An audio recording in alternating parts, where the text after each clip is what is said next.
So I tend to get asked, understandably, quite a lot of questions by younger personal trainers about how to handle certain situations and certain scenarios.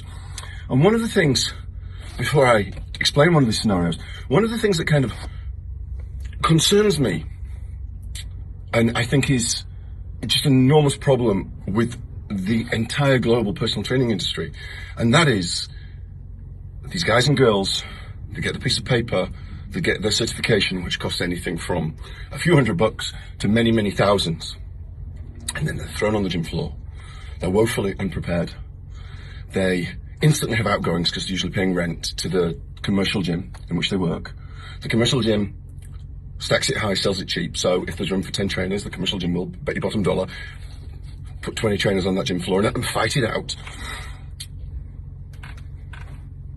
And then we as an industry complain because the quality of personal trainers isn't good enough.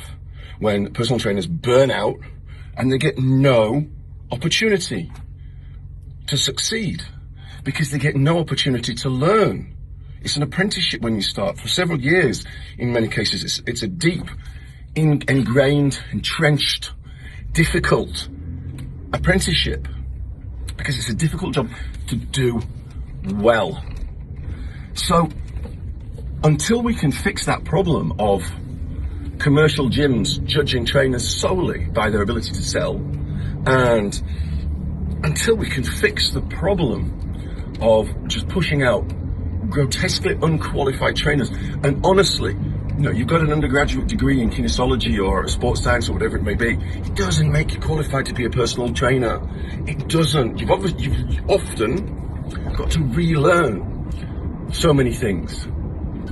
But because we're dealing with people, and you're at the cold face when you're dealing with people as a personal trainer, you're dealing with their health, you're dealing with their fitness, you're dealing with their emotions, you're dealing with their psyche, but you're not afforded the respect, rightly so, because we bring it on ourselves, you're not afforded the respect of other people who are in similar professions. You're not dealt with this, you don't get the same respect as if you're a doctor, you don't get the same respect as if you're a nurse, a dentist, a physical therapist, nothing, because we bring it on ourselves.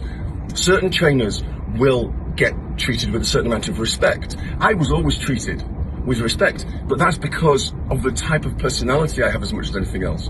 Because if you don't, I will respect you, and then you've got to respect me back, and if you don't, I'm going to let you know, and we're not going to have a good relationship. Not everybody can be like as difficult as I am. You know, it's a double-edged sword, right? It has positives and negatives to it.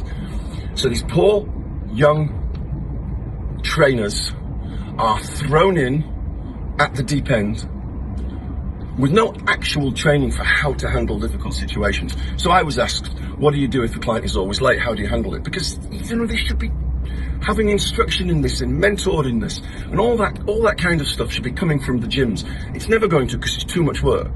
It's never going to. I'll tell you one of the reasons it's never going to, and this is from literally the horse's mouth, from the people who own one of the largest, certainly largest high-end commercial gyms in the UK, and they won't invest in the trainers because they don't get the loyalty back from the trainers. The trainers do not behave honourably or honestly, and anybody that's worked with personal trainers knows this is true, but it's chicken and egg, because the trainers don't give you their loyalty because the gyms don't invest in them, and the gyms don't invest in them because the trainers don't give them loyalty. So at some point, and this is what I had to do with my business, you just got to bite the bullet.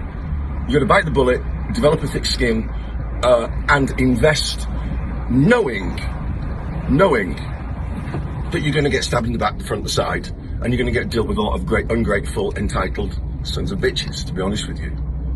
But the good ones will come through as well, and you hang on for the good ones. But not everybody, that's not a business model that I would advise people to go down. And that's the big problem that we have. So to go back to quite the answer, the question. I've just trained, so I'm kind of buzzing from my training. What do you do when a client is persistently late? Well, you let the client know you've got maybe a 15-minute window. Maybe, but maybe you don't have a 15-minute window. You can have a 15-minute window and give them the hour if they come within that 15-minute window. But honestly, I'm contradicting myself. If you're back-to-back and you're a busy trainer, they've got that time slot, they missed the time slot, tough. They come and they've got 20 minutes, they've got 20 minutes.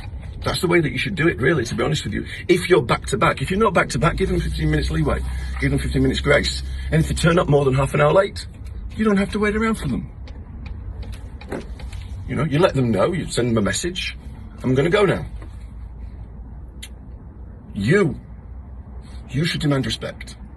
Because if you don't demand respect, and respect isn't about being arrogant, it's not about pretending you're the big I am. It's about self-respect. You want them to treat you with respect.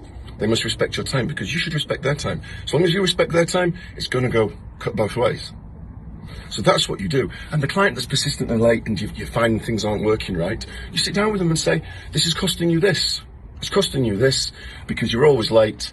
Is there something that we can do to address it? Can we change the times? Is there something that we can do? And don't be frightened to do that. There are lots of clients out there. It's a secret. If you're good at what you do. And it's not marketing, anything special about marketing. You know, I built my business without a marketing team, without paying for advertising, and eventually paid for advertising because we've got a marketing team now. But I built it into several gyms, almost entirely based on the results that we got, the outcomes that we achieved, and what we did with the clients in the gym. That's the most important thing for you to learn. And if you're a young trainer and you're struggling, I do these videos to try to give something back. It's not going to make me any money. If you're a young trainer and you're struggling, send me a message. I'm not going to answer everything personally, and I'm not going to get involved in long emails, and I don't do consults. I don't do mentoring outside of my own business. I don't give lectures. I've no interest in doing anything like that. But if you ask me a question and I get the opportunity to answer on video, I'll answer on video because this is like my little bit of a car journey to go and do my background.